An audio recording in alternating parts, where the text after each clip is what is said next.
mau beresin dari depan ke belakang itu kerepotan, bersihkan sepetak-sepetak. Kamar dulu, yang mungkin kamar kok murah kali teman, teras dulu, yang sekiranya memungkinkan untuk dibersihkan dan langsung kelihatan hasilnya. Jangan kuat dibongkar, kemarin itu wes pegal tambah. Muring-muring. Saya pernah bersih rumahnya gitu, pokoknya itu bersihkan terus. Bongkar, saya bongkar, ternyata pas tengah-tengah bongkar capek.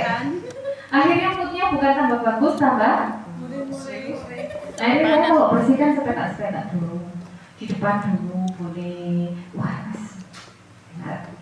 dulu ruang tengah sih mereka tutup mata di sini gitu.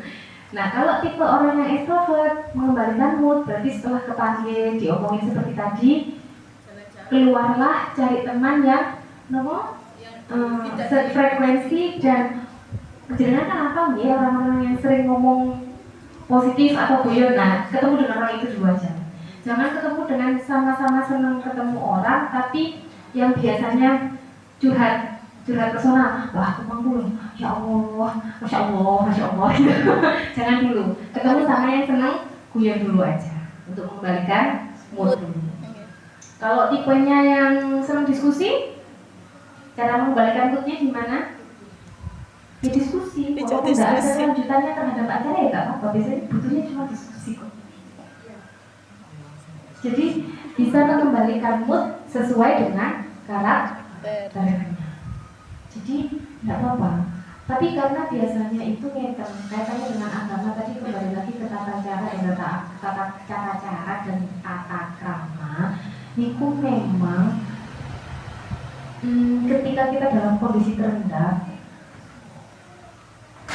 memang bukan harus, akan lebih baik kalau diiringi dengan ritual-ritual ibadah yang cocok dengan kita. Itu akan lebih apa istilahnya, mengembalikan moodnya lebih cepat. Misalnya seperti yang ekstrovert itu diikuti dengan amal solehnya yaitu dengan sedekah misalnya, yang berhubungan dengan orang, ya kan. Kalau orang introvert nggak ketemu orang, sedekahnya dia bu. Tapi ini kayak malas waktu. Tapi ini kayak malas waktu. Nggak sedekah gitu ya. Misal sedekah memberikan sesuatu ke orang lain, atau sedekahnya berupa senyum dan cerita menyenangkan untuk orang lain. Jadi bukan kita yang butuh diajak guyon, tapi kita yang memberikan semangat untuk orang lain. Itu juga bisa bentuk sedekah, diniatkan untuk amal soleh. Contoh tata kramanya dalam agama seperti itu. Jadi bukan berarti kita kurang sujud, bukan. Mungkin itu juga bisa pengingat buat kita bahwa kita perlu kembali ke ritual keagamaan, tapi disesuaikan dengan karakter kita. Kalau orang yang rajin, kita kira-kira ibadah yang cocok apa? Sholat. Wudu'e diniatkan wudu sing api. Selama ini wudu cepak gitu ya. Wudu itu diritualkan dengan cara wudu yang bagus. Doa dulu, sunatnya dilakukan. Kenapa? Tiap anggota didoain. Nggih, ngoten. Karena dalam wudu itu ada hikmahnya. Hitungan yang logrokno dosa niku wudu niku napa? Setiap tetesan air itu satu hasanah. Tapi gak terus kemudian dosa wah kerek. Kamu cuma diomongin jadi kurang sujud, kurang iman. Nek mau tak wudu, jadi ini wudu, nek satu tetes satu hasanah, biur. Ya enggak gitu juga. Itu nanti jadinya mubazir. Seger. Jadi itu bisa loh kok diritualkan dalam tata cara yang kecil-kecil gitu. Karena kalau orang wudu itu, ketika kita sudah wudu, sinarnya Gusti Allah itu mudah turun ke kita. Kalau jenengan telaten, kita menjaga wudu. Nah, selama menjaga wudu itu, sinarnya Allah tetap mengikuti kita. Pas kita mau sholat, kita sudah punya wudu, tetap wudu, kita dapat dua sinar. Sinar waktu wudu duhur sama waktu wudu asar. Jadi sikap kita sesuaikan dengan karakter kita, tapi diikuti dengan ritual keagamaan, memang menjadi lebih bagus. Jadi itu tadi kalau dalam titik terendah, memang kan kita banyak gak terimone ya kalau dikasih masukan. Tapi anggaplah itu sebagai oh tinggi aja dulu. Gitu. Jadi membersihkan apa wudu. Kalau misalnya ketemu orang apa amal soleh sodako. Nek sodako bu itu juga sesuai kemampuan. Duit karek saya kan aku pilih sodako 100 benutku cepat balik. Mari kudu utang. Beda kasus. Yang ada malah masalah baru. Jadi sesuai dengan kemampuan. Pulang aku masih perlu butuh belanja selawe. Jadi sedakono selawe.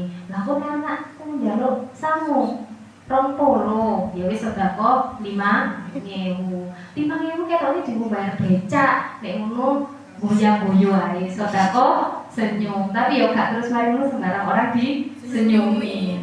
Engko disalahpahami. Ibu itu apa ya? Begitu ya. Jadi diiringi dengan sedekah. Kalau overthinking, cara mengembalikan moodnya pripun? Biasanya overthinking ini paling sulit karena kita menyetok sesuatu yang tidak bisa disetokkan kan dalam pikiran ya. Kita mau nyetok, bu, ojo betul bu, kan bisa nih. Pokoknya ojo keluar pintu gitu aja. Tapi kalau di sini stop, gak bisa. Jadi memang kalau dalam terapi dulu itu saya pernah dampingi korban bencana bu. Salah satunya itu memang kita untuk orang yang overthinking kalau korban bencana itu kan pasti ketika dengar dikit yang memicu gitu, getaran dikit aja, itu kan sudah kemana-mana pikirannya. Itu memang maksudnya memang harus kita bayangkan sesuatu yang harus segera menyetop. Misalnya kalau sudah terganti goncangan, biasanya apa yang dirasakan? Panik, terus saya mau keluar, terus saya tuh berpikir nanti jangan-jangan ada gempa lagi dan lain sebagainya. Jangan bayangkan ada tulisan stop merah, tanda stop. Ini bu kita bawakan stopnya itu. Sekarang ketika sudah mulai berpikir seperti itu, stop. Iya stop. Gitu. Apalagi kalau ada yang memandu, karena waktu itu dipandu kan, jadi stop. Oh apa ini? Nah paling tidak kan pikirannya terputus. Jadi kalau overthinking memang mau nggak mau, sedikit banyak pikirannya memang harus diputus secara paksa. Karena kalau enggak berkembang. Terus harus dikonfirmasi, jadi diomongin. Karena pikiran kita tuh kita kan dikasih Gusti Allah. Istilahnya pikiran itu sangat berkembang kan, bisa nanti kreatif sekali. Berisik di dalam kepala itu. Nah kalau tidak diomongkan, nanti itu jadinya saya tuh tantrum, itu saya gini. Bu, jangan mau berlompat dulu kok tantrum bu. Nah itu harus diomongin, janganlah bu. Itu kita perlu membela diri sendiri, kita nggak tantrum, kita marah. Kita marah pas kita capek, boleh nggak? Boleh, wajar sekali. Siapa boleh nggak boleh marah? Siapa bilang nggak boleh marah? Boleh bu, marah boleh. Oh iya. Berisiknya berhenti di stop. Karena kita tidak menggunakan kata tantrum, tapi kita menggunakan kata marah. Saya jangan ya tadi yang pakai kata itu saya baru 2 minggu lalu bu dapat klien itu juga mengatakan hal yang sama, tantrum. Pertama kali cerita itu langsung dari saya itu suka tantrum bu orangnya. Sebentar bu, stop. Coba bilang saya marah. Terapinya juga seperti itu, saya marah. Rasanya gimana bu ketika bilang saya tantrum dan saya marah? Iya lebih enak bilang saya marah. Kayaknya marah itu wajar. Jadi kita menggunakan istilah-istilah itu harusnya bisa menyetop pikiran kita. Saya marah kalau capek. Terus kemarin tuh ada ngomong nenek matur ke saya tuh marah orangnya. Oh iya saya marah, terutama kalau saya lagi capek, cucu saya tuh kayak gini, akhirnya semua barang tak banting. Tunggu nek, jangan marah, dari pagi jangan sudah bangun dari jam berapa? Jam 4. Ketika capek, terus jangan tambah marah lagi. Ini tak apa ya wajar. Orang tambah capek, gampang marah ya wajar. Oh wajar ya, berarti saya bukan pemarah. Bukan. Jangan marah, tapi bukan pemarah. Ketika jenengan tidak capek, kondisi stabil, setelah sholat marah ya, boten langsung sholat aja murid-murid tersihitan. Berarti bukan pemarah.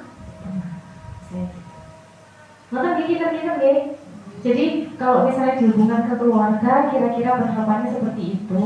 Kalau misalnya diterapkan ke dalam pengurusan atau khidmat fatayat, kira-kira seperti itu. Semoga apa yang saya sampaikan tadi, ngapunten kalau kepanjangan ya, waktu rapatnya juga jadi terpotong, dan semoga bisa bermanfaat, semoga tidak menyinggung, semoga semua berkenan. Kalaupun insya Allah pasti ada yang tidak berkenan, saya mohon maaf yang sebesar-besarnya. Semoga apa yang kita sharingkan hari ini bisa bermanfaat dalam waktu dekat, dalam waktu panjang, ataupun dalam waktu kita ketemu lagi untuk silaturahmi nanti. Monggo, kalau misalnya dari saya itu saja. Waktunya saya kembalikan ke MC maupun moderator, jadi istilahnya. Saya kembalikan ke MC. Mohon maaf yang sebesar-besarnya, senang bertemu dengan ibu-ibu semua. Itu juga termasuk salah satu kelemahan saya kalau sudah sharing itu lupa tidak lihat jam, karena menurut saya lihat jam itu sesuatu yang tidak sopan ya ketika berada di forum. Jadi saya mohon maaf kalau misalnya ini tadi lebih dari waktu yang sudah diperkirakan. Saya tutup dulu. Wassalamualaikum warahmatullahi wabarakatuh.